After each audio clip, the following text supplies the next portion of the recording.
Welcome back to Norman. Around the World with Dane Waters. Now we have our first guest with us, Martin J. Hi, Martin. How are you today? I'm very well, thank you. Good to be here. So tell us a little bit about you, Martin. What's your background so the world knows I've heard amazing things about you. So tell us about yourself. Well, I'm a dinosaur. I'm a foreign correspondent who's spent all his life working around the world for all the big media giants and getting fired by most of them. And so now I'm sort of semi-retired and live on the edge of the Sahara in Morocco, trying to be a Google farmer. A farmer? What kind of farmer? A Google farmer. A Google farmer is somebody who learns everything from the internet and Oh, fails mostly because most of it, what's on the internet is nonsense. we know I have to agree with that because I was asking Chat GPT something the other day and it was talking about President Biden and I had to remind it that Biden is no longer president. Uh, Trump is now elected, so you have yeah. to be careful about that. And was Biden ever president? Yeah, well, he was probably never there. You're right. So anyway, thanks for joining us today. We want to talk about um, uh, West Africa. We want to talk about Morocco. We want to talk about Western Sahara. We want to talk about, from what I have read about you, that as you talk about you have a very diverse history and a very prestigious history, reporting from around the world. Well, let's start with Morocco itself. Um, Thank you for those Most compliments. I haven't even paid you actually for that. the invoice, I sent the invoice via Zoom today, um, I'll catch up but later. yeah. Just don't pay me in Nigerian naira, and we'll be So okay. all these The subjects that you're throwing at me are going to get me thrown out of Morocco, but fine, we'll work with Well, listen, yeah, hey, that's it's a badge of honor, being thrown out of a country. that. So let's talk. What is the current state of affairs in Morocco? Because most people think about Morocco as a very stable democracy. Well, if you want to call it democracy, but what's going on in Morocco? Well, broadly speaking, for a long time, Morocco was the darling of the MENA region for the European Union. It was advanced on almost everything, and you know, um, ticked a lot of boxes and was considered to be very modern, developing Arab democracy. For the last, let me give you the short version because we haven't got that much time. For the last 10 years or so, it's declined on some of these areas, particularly human rights. The economy is doing very well. It's a country that has a certain, I would say, prospects for foreign investors. Largely, the economy is based on tourism and foreign remittances, some big project foreign investment, but not too much. But in terms of looking at the whole region, if we place it, comparatively speaking, it's quite a stable country. It's quite a stable democracy, emerging democracy, we should say, and it's quite a stable economy. I think it came out of COVID as a survivor. It survived, certainly survived the 2008 crash, and I think it's got a lot going for it. Could be the Singapore of the whole region. Hmm. Well, but is there unrest taking place these days? I mean, how do I keep Definitely. hearing about some unrest. Yeah. So Yeah, I tell mean us about that's that. so that's really the problem of being successful. I think in many respects the country is having some political problems because of its success rather than like other MENA countries that are struggling. Morocco's doing quite well. Morocco has a World Cup coming to the country in 4 years' time, and young people in particular are disturbed by some of this euphoria which is being announced on a daily basis about the kind of spending that's going to be going on for the World Cup because they feel as though they have been left out of the whole equation. And this is something which is not new. It's been going on for decades. Generally unemployed single men tend not to feature into the whole political dynamics of the country. And there is a sort of a revolution of sorts, I would say, bubbling. I'm tempted to say velvet revolution because we've had those before. We had an Arab Spring here in 2011, which I covered for CNN. Don't laugh. And it seems to be coming back again. But the younger people now are smarter, much more politically aware, and much better connected on the internet, and are very angry. There's a lot of anger which is bubbling here, which could threaten to um, dismantle or even derail the whole World Cup project, and even create a sort of impetus, a momentum for a whole political revolution. Well, then how did that, with the Trump administration has been very positive toward Morocco, because Morocco, agreed to the Abraham Accords. Is the relationship with the Trump administration, would you consider a positive for the country these days? There is no real relationship between Morocco and the Trump administration. It's a proxy relationship via Israel. And so, Trump probably couldn't find Morocco on a map of Africa. Doesn't really care about Morocco. He cares about Israel. And Israel stepped forward a few years ago with the Abraham Accords, said to the Moroccans, look, you help us and you acknowledge some of our political statements and we'll acknowledge yours. And for the Moroccans, it was Israel recognizing Western Sahara, and not only recognizing it, but more importantly, doing Morocco's bidding in Washington. So the big dream for the Moroccans was, look, we'll bring Israel closer to us, and Israel will push the Americans to come up with a silver bullet at the UN and push the whole Western Sahara dossier through. That's the big idea. That was the project.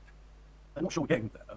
And I think the Moroccan elite obviously didn't factor in what happened in Gaza, didn't factor in October the 7th, and that's caused a lot of political problems even back home with the Moroccans, because there's a huge demographic of Moroccans who are really unhappy about these closer relations with Israel. So when we talk about Morocco-America relations, that's a pretty short subject. That's a postcard, because technically speaking, the Moroccans have no real political lobbying presence at all in Washington. I mean, they pay a consultancy company $300,000 or $400,000 a year. What's that for lunch? That doesn't get you even a burger with the cheapest Democrat in town. That Congress is a coin-operated machine, and so $300,000 doesn't even get you presidents, gets you nothing. It's just maybe they were happy that they have a consultancy there, but it's the Israelis, it's the Israel lobby, which is a crucial factor here for everything. Well, I do want to come back to Western Sahara because it's a topic I'm very interested in. But before we do that, let's talk about the Abraham Accords. What are your thoughts on the Abraham Accords? It's me. We haven't got that time, really, Dana. How can I condense this? It's. I think it's. I'm wondering whether this was a wise move, specifically for Morocco. I'm wondering if it's a wise move for Morocco and for some of the other partners to race ahead with this. I mean, one can see why Israel wants to be aligned, wants to be brought closer to Arab countries. There's a lot of common sense there. But when we talk specifically about Morocco, I'm not sure they got a good deal. The promise of Western Sahara, the promise of Israel doing its bidding in Washington hasn't really been, released. I mean, okay, part of that deal was Trump recognized Western Sahara. He did that in his last week or 2 weeks in office, his first term. And that was a huge thing here. That was a really, really big deal for the Moroccans. But the Moroccans now are becoming a little bit impatient. They're saying, well, okay, we need to go further now. I mean, who runs the UN? America. Hello. We all know that. And just recently, the Moroccans have had an extraordinary success with Russia. They've just had a breakthrough in the last few days whereby the Russians have said, in theory, okay, we might back your Western Sahara ideas at the UN, if a few other conditions are in place. Russia was always the as the French say, the blocage, the resistance on the UN Security Council level. So in theory, they've got all their ducks lined up. What they really need is America to push it over that line, use its clout, which it could easily do, for the few member states around the world who are blocking it. They could easily push it through, and that's really what the Americans are hoping, and the Moroccans are hoping for with the Abraham Accords. That's really what was in it for them. The idea of for the Israelis, of course, and for the Americans, there was another agenda there, which was slightly more nefarious. The Israelis looked at the Moroccans and said, "Okay, well, we'll do all this for you, and you'll recognize our state." But also, you could spend a little bit more on defense spending. I mean, your $2 billion a year is a bit pathetic. So so now the Moroccans are up to a reported something like $15 billion a year defense budget, which is huge when you consider the economy of this country. And of course, it's nearly all American kit. So that's a second layer and a third layer. The Abraham Accords is very much like an onion. You can just keep on peeling layers. Well, we'll come back to the Abraham Accords, but let's go back to Western Sahara real quick. I mean, for the audience, for those people who don't know, Western Sahara is this is a really a very simplistic way of saying it, but Western Sahara is the only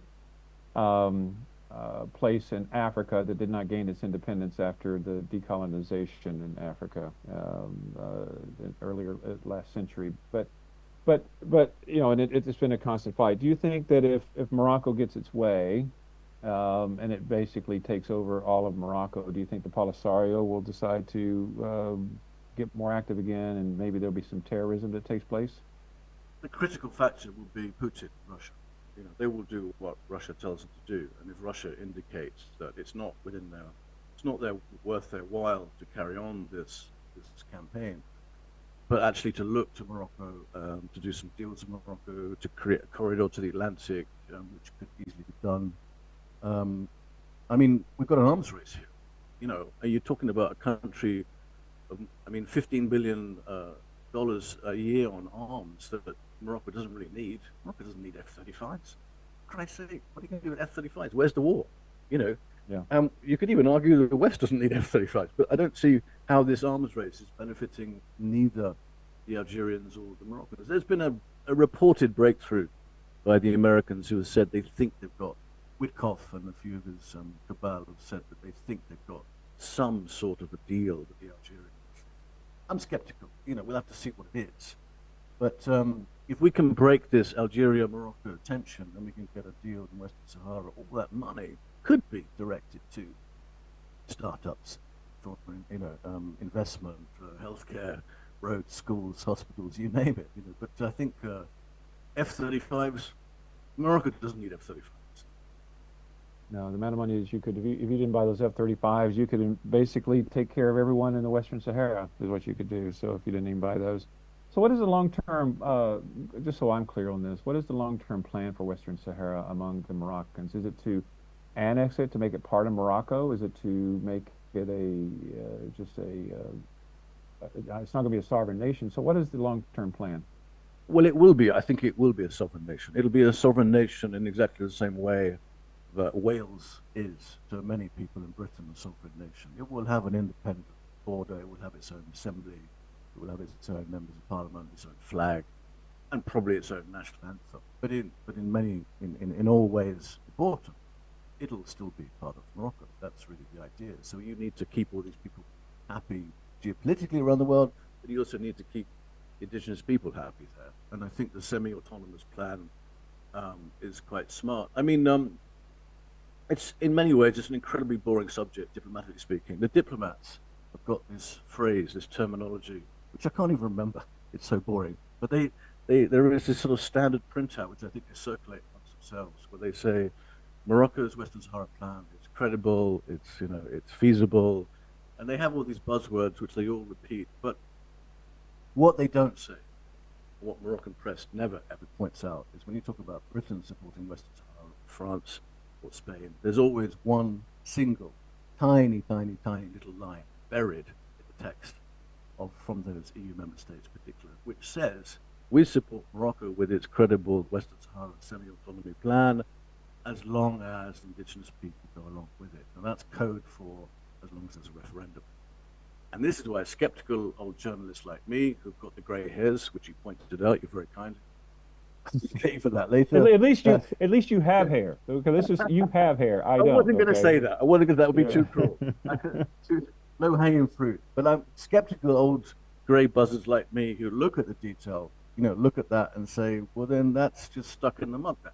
Because if Britain still has that one line, I think it's the last line of the statement by the Foreign Office, as long as this is acceptable by the indigenous people there, code for referendum, we're never going to get anywhere because the Moroccans don't want a referendum. They had the opportunity in 1990 to do that, and they turned it down because they know statistically that probably wouldn't go in their favor. So the reason why this has gone on for so long is because they refuse to do the referendum. And if you talk about going around the houses, we're talking about 30 years now.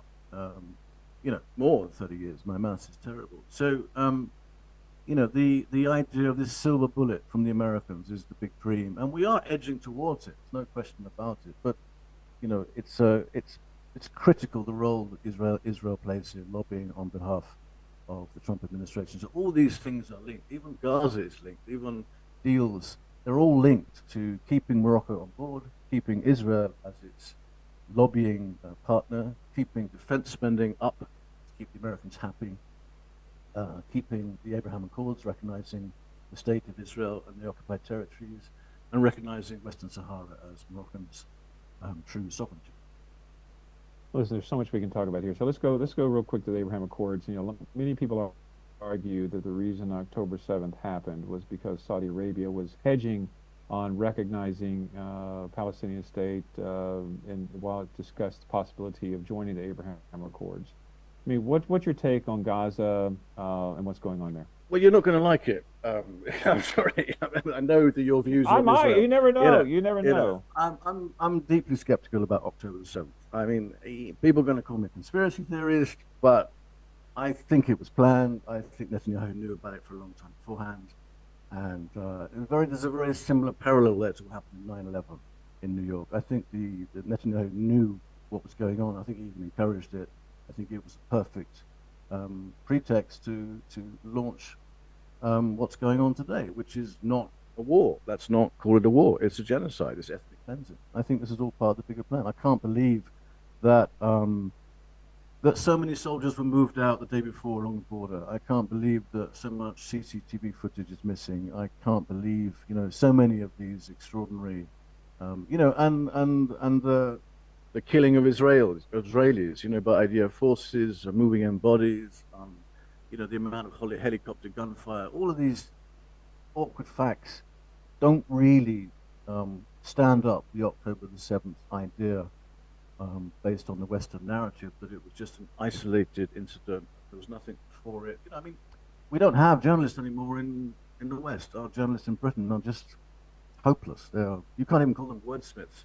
We are living in a period of social media whereby almost journalists are forced to avoid nuance in their reporting. How can you report October the 7th as an isolated incident without looking at the background of the last 30, 40, 50 years of the most brutal occupation in history, which is what the Israelis have done to the Palestinians? Let's not call it anything else, And so all these things are related, On October the 7th, even if Netanyahu didn't know about it, I think it was inevitable. It was brewing for a long, long time. But I think he did know about it. I think he assisted in it. And in exactly the same way that I think the Bush administration knew 9/11 was coming, in exactly the same way that President Erdogan in 2016 knew that the coup was about to take place. He knew it was happening, and he manipulated the situation and moved everything to his advantage. I think dictators do that. Oh, I called Netanyahu a dictator. Quick, cut me off. They're the only democracy in the Middle East. How can you keep a straight face when you say that?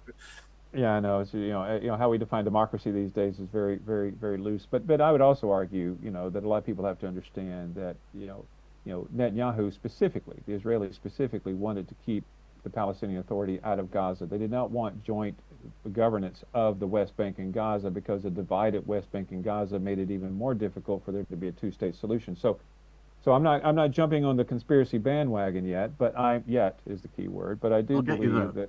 Yeah, but I do believe that there's a lot about it first of all, I have to say this to be very clear. I mean, the killing of any individuals, whether it's on the Israeli side or the Palestinian side, is heinous, and or wish we could get into a part of society where we didn't have to kill people and people didn't die each and every day. But that's a different story.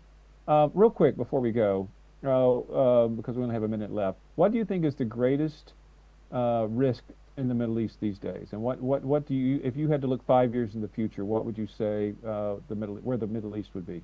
Well, I'll tell you a funny story. Steve Bannon asked me the same question in 2016. Oh my God! Don't put me in the same category as Steve Bannon, please. I told him at that time. I said Erdogan and Turkey were the greatest risk because they had so much to prove, and they were looking at building their own hegemony and regional power base. Blah, blah, blah.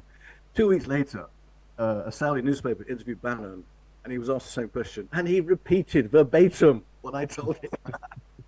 But I think today, you're not going to thank me for this, Dave, but I think it's Israel's expansion, Israel's idea that it can expand into Syria, into parts of Iraq, Jordan, Lebanon, and even parts of and other parts around the world. This is really the the greatest risk because it divides the Arab world right down the middle and will keep the Arabs squabbling amongst themselves even more than ever before.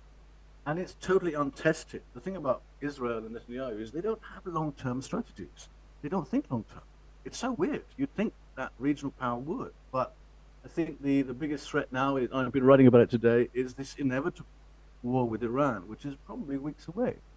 Both sides have been preparing for it, but it's the biggest risk now is that war. Trump is going to be dragged into it. He's not going to have a choice about it, and it's no longer a war with Iran. So I think my minute's up. But basically, it's a war with Russia and China as well, and Pakistan. That's just recently, just 2 weeks ago, signed a nuclear pact with Saudi Arabia, the country you mentioned earlier. So, there's no good outcomes. There's nothing positive to see in that scenario. The best we can hope for is, I don't know, Netanyahu who's got medical problems and he has to resign very quickly, and that creates a political turmoil and a new, different way of thinking about what's inevitably going to happen.